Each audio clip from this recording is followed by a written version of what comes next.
મારે આપને એટલું જ કહેવું પડ્યા હોય એવું જયારે દેખાઈ રહ્યું છે એવા સમયે પ્રત્યેક યુવાન અને પ્રત્યેક યુવતી, પ્રત્યેક ભાઈ બહેન જાગે, ઉઠે. મારે આપને એટલું જ કહેવું છે, તમે ખૂબ ભણો, ખૂબ આગળ વધો અને દુનિયાના અદ્યતનમાં અદ્યતન માનવીની સાથે તમે બેસી શકો. તે દિવસે ભારતના એક સાધુ તરીકે અમારી આંખમાં પ્રેમાશ્રુ છે. પણ એક વસ્તુ જરૂર કહીએ કે તમે ગમે તેટલા આગળ વધો, ગમે ત્યાં જાઓ, ગમે ત્યાં ફરો, રામાયણની સીતા અને મહાભારતની ગીતા ના ભૂલશો. જે દિવસે આ ભૂલશો તે દિવસે તમારા જેવો નિર્ધન કોઈ નહીં હોય. તે દિવસે તમને કોઈ બચાવી નહીં શકે. કहीं ભી જાઓ, આ ઋષિઓની સંસ્કૃતિના જે ગ્રંથો છે એને યાદ રાખજો. આ સંસ્કૃતિનું જતન કરવા માટે કટિબદ્ધ બનજો. દેશ તમારી પાસે અપેક્ષા રાખે. અને એક સૂત્ર સતત જીવનમાં રાખજો કે આ દેશના યુવાન માથે, આ દેશના યુવક પાસે આખા વિશ્વનો હક છે. કારણ કે આ દેશે યુગોથી માર્ગદર્શન આપ્યું છે સમાજને. તમે સતત એવું સ્મરણ રાખજો કે મારા ઉપર આખા જગતનો હક છે. અમે એમ માનીએ છીએ એટલે બોલું છું કે આપણા ઉપર સમગ્ર જગતનો હક છે, પણ મારો હક રામ સિવાય બીજા કોઈ ઉપર નથી. આવો નિર્ણય કરજો. મારા ઉપર, મારા કુટુંબનો, મારા ગામનો, મારા સમાજનો, મારા રાષ્ટ્રનો હક છે. કારણ કે હું અહીંયા જન્મ્યો છું. પણ હું કોઈની પાસે કંઈ નહીં માંગુ, હું કોઈની અપેક્ષા નહીં રાખું. મારો હક કેવલ મારા રામ ઉપર છે. હું મારા ઈશ્વરનો આશ્રય રાખીશ. બસ આવું જીવન જીવવા માટે એક દિવ્ય સંકલ્પ કરશો તો આ ઝાંખી તમને આશીર્વાદ આપે. અહીંયા બેઠેલા સાધુ સંતોની દુઆ મળે, સમાધિનું મૌન તમને બળ આપે. વિશેષ કંઈ નહીં કહેતા, મારા ગ્રંથને બાંધી રહ્યો છું. જીવન ગ્રંથને છોડજો.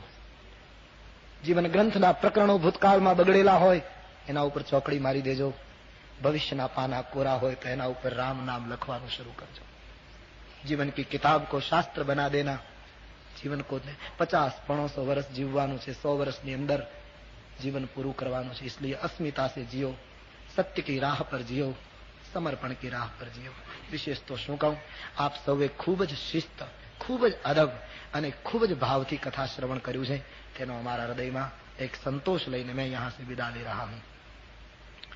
આશીર્વાદ તો સંતો અને મહાપુરુષો આપી શકે, પણ તુલસી પીઠ ઉપર બેઠો છું, રામાયણજીની નજીક બેઠો છું, ત્યારે એટલું જ કહીશ કે આ કથાના મુખ્ય યજમાન, એનો પરિવાર, નાના મોટા આ કથામાં જેણે સતત કામ કર્યું છે એ યુવાન સ્વયંસેવકો, ભાઈઓ બહેનો, જે વડીલોએ માર્ગદર્શન સતત આપ્યું છે જાગરણ કરી કરી, એ બધા, અને તમામ નાના મોટા પરોક્ષ અપરોક્ષ જેમણે આ યજ્ઞમાં પોતપોતાના ભાવની અંજલિ આપી છે, એ તમામ નાના મોટા ભાઈ બહેન, વડીલો, માતાઓ, બાળકો, વિદ્યાર્થીઓ, ગામના બહાર ગામના, જે 9 દિવસ સુધી આ રામ દરબારમાં આવી દંડિકારણ્યને દિવ્ય બનાવ્યું છે, એ બધાને હું એટલું જ રામને પ્રાર્થના કરીશ કે સૌનું જીવન સત્ય તરફ ગતિમાન હો, સત્યનું જીવન પ્રકાશને પામો, સૌનું જીવન રામ અને આરામ તરફ ગતિ કરો.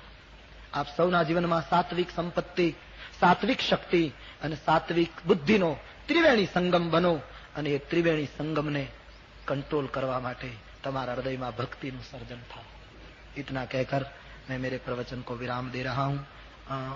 रामायणના શબ્દોથી શુભકામના વ્યક્ત કરું તો જાસુ નામ ભવ ભેષજ હરન ઘોર ત્રૈસૂલ સૌ કૃપાન મોહિતો હિ પર રામ રહો અનુકૂળ. આપ બધા ઉપર રામ ખૂબ ખૂબ અનુકૂળ રહો એવી પરમાત્માને પ્રાર્થના કરું. અહીં સંતરામ મહારાજ શ્રીના આ સંસ્થાના પૂજ્યમાન શ્રી, પધારેલા અન્ય તમામ પરમ પૂજ્ય સ્મરણીય સંતો,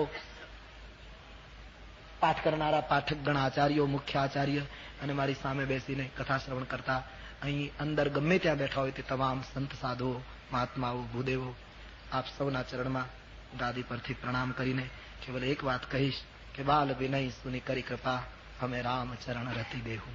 रामचरित रति, प्रभु चरण में रति दिन दिन बढ़े, यही केवल संतों के पास एक अपेक्षा व्यक्त करीने आप सौना हृदय में बैठेला सीतारामजी ना चरण में वंदन करीने वक्तव्य ने विराम आपू ते पहला 2 मिनट के लिए बड़े भाव और आदर से आप जहां बैठे हैं वहां से प्यार से गाइए राम.